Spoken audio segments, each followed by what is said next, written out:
जाहिर सी बात है कि हम मुसलमान हैं, 10 दिनों तक हमने शहादत हुसैन सुनी होगी।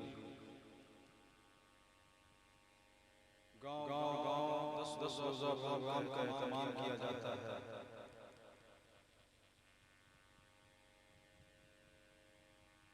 जिक्र इमाम हुसैन इसलिए नहीं सुनाया जाता कि आप सिर्फ उस पर आंसू बहाएं, गम का इजहार करें, बल्कि इसलिए सुनाया जाता है सही मानों में आप हुसैनी बन जाएं।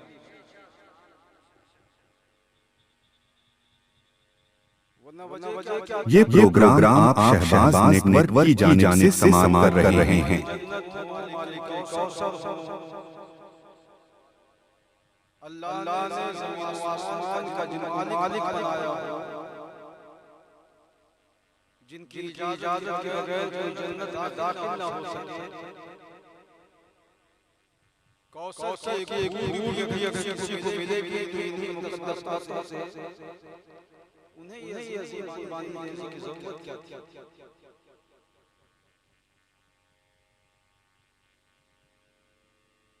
देनी इसलिए पड़ी कि नाना का लाया हुआ दीन क़यामत तक के लिए महफूज़ करना,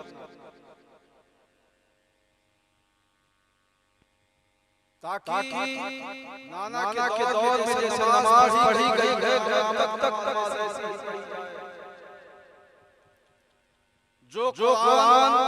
नाना पे उतारी गई है, वो कुरान क़यामत तक ऐसे ही बजता रहे। जो दीन नाना लेकर के आए हैं, वो दीन क़यामत तक ऐसे ही बजता रहे। न कुरान में कोई तहरीफ हो, न दीन में कोई तहरीफ हो, न शरीयत में कोई तहरीफ हो। हुसैन को नहीं ज़रूरत थी तलवार उठाने की, क्योंकि साबित घर से सुनता था।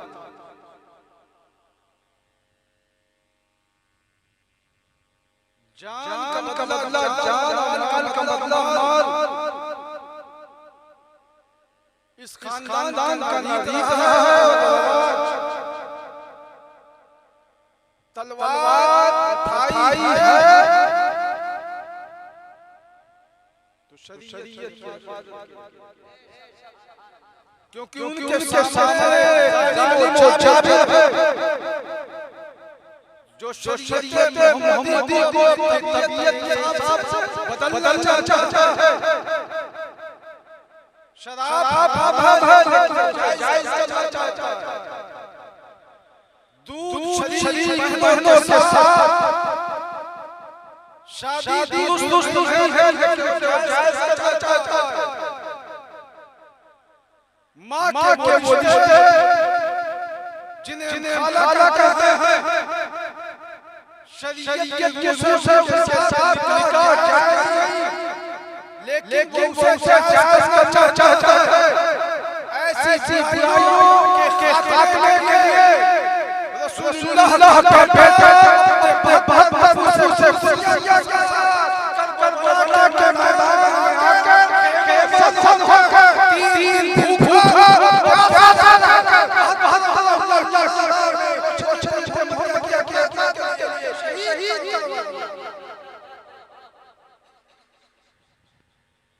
बड़ी अजीम है ये कुर्बानी।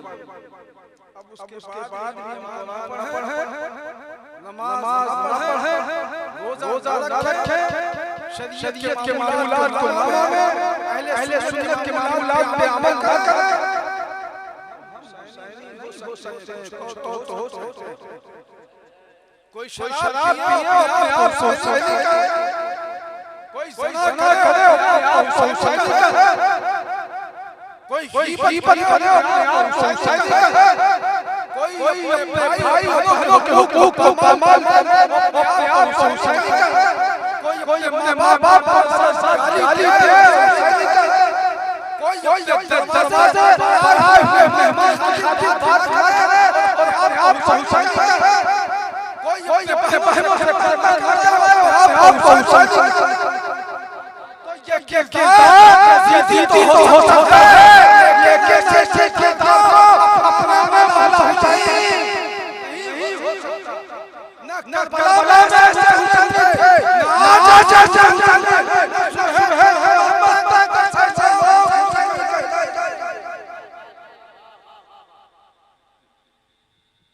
सोचता है मैं ढोल बजा के हुसैन बन जाऊं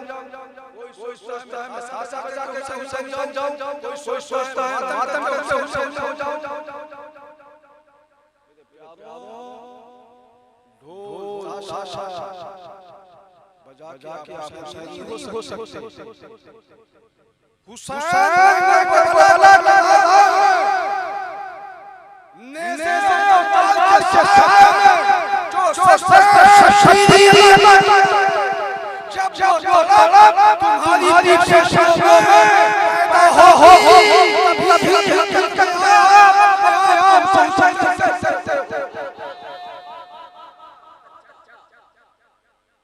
जिसने हजारों जख्म खाने के बाद वो जख्म तलवारों के थे वो जख्म नेज़ों के थे वो जख्म बंदूकों के थे जब रसूलुल्लाह कहता घोड़े से ज़मीन पर आया तो पानी नहीं मांगा कहा शब मोहलत से हो तो मोहलत दे दो जिस की जिंदगी की बात है उस रब की बारगाह में आखिरी सजदा ताकि नाना पैगाम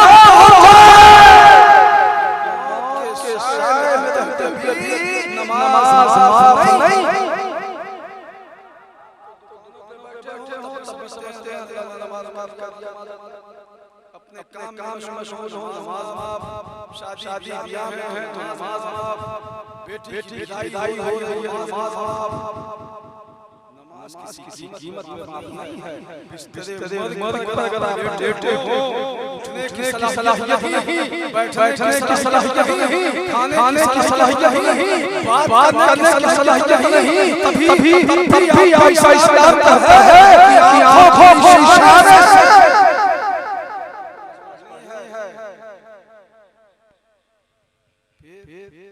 उस पर नमाज कैसे माफ होगी हट्टा जवान है ज़बान से गाली दे सकता है हाथ से मार भी सकता है पैरों से चल भी सकता है दूसरों को तकलीफ भी पहुंचा सकता है जिसमें बड़ी ताकत और कुव्वत है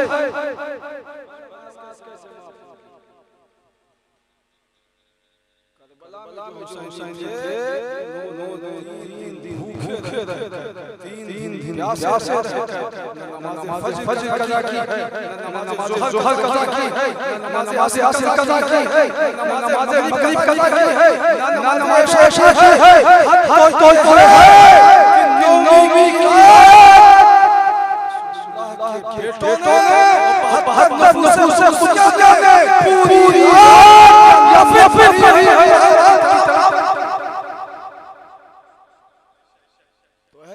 तो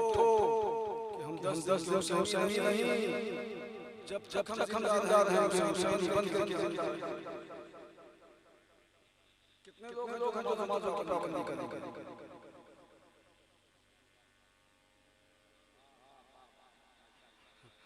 फर्ज है ये नहीं करोगे तो आज़ाद होगे इनकार करोगे तो काफिर हो जाओगे इसके लिए रसूल के हाथ उठाने वाला दाढ़ी रखने में नहीं कहूंगा कंतर में अगर होगा आप अपने रसूल से मोहब्बत करते होंगे उनके इश्क के जवाब भी होगा लेकिन नमाज जो है ये फर्ज है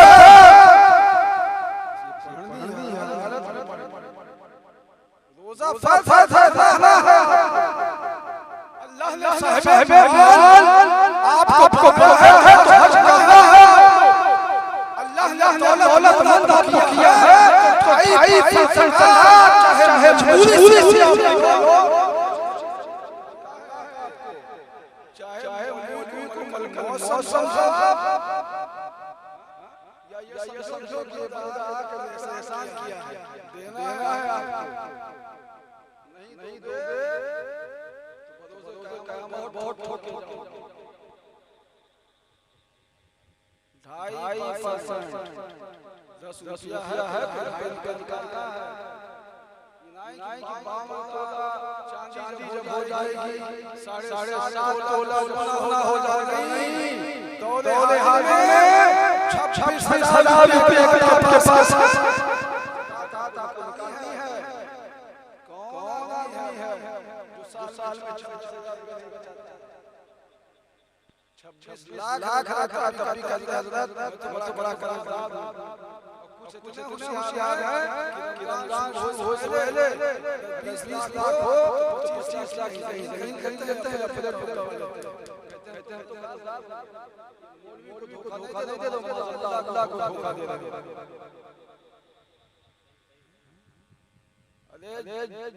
जिसके कहने पर 2.5% ज़कात नहीं निकालते उसका वादा है कि 1 रुपये में हमें खर्च करोगे 10 रुपये में अता करेगा। तुझे अपने रब पर भरोसा नहीं, मेरी ज़बान पर भरोसा हो या न हो, कम से कम जिस रब पर ईमान लाए हो, जिसके बंदे हो आप, जिसने फायदा किया है आपको, कम से कम उस रब की बात पे तो यकीन। तो ये सब करोगे ना।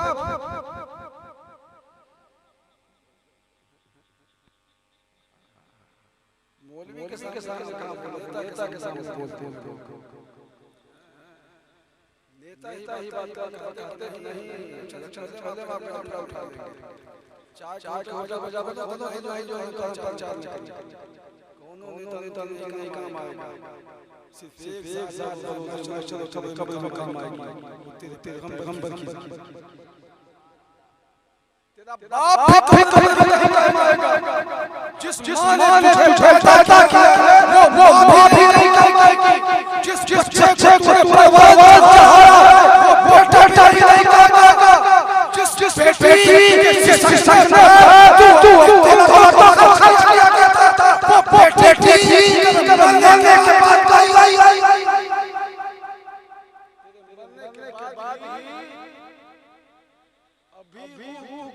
जिसे जुदा हुआ है बेटा कहेगा बाप को दफन कर दो,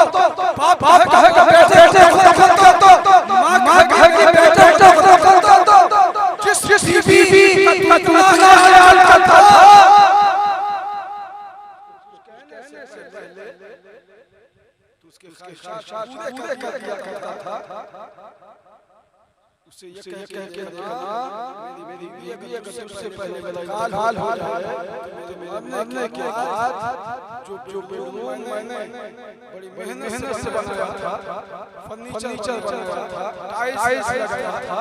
मार्बल लगाया था, एसी लगाया था, एक खूबसूरत रूम हमने बनाया था, दोनों के आराम के लिए अगर मैं मर जाऊं ज्यादा नहीं 2-4 नहीं 24 घंटे मेरी लाश को सुलाया और मेरे लहू में सो या तो पाक या तो मजनू हो गया है या तो दीवाना हो गया है। अल्लाह के बंदे मरने के बाद मेरे रिश्ते से मुनक़ता क्या पता चला दुनिया के रिश्ते जब जिसमें शामिल हो तब तक किसी का बेटा है, किसी का बाप है, किसी का नवासा है, किसी का पोता है, किसी का शौहर है, मरने के बाद ये सब रिश्ते खत्म हो जाते हैं। कब्र में कोई साथ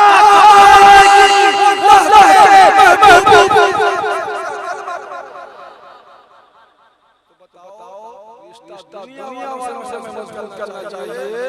अल्लाह के महबूब से मजबूत करना चाहिए, जो कब्र में भी काम आए, मस्जिद में भी काम आए,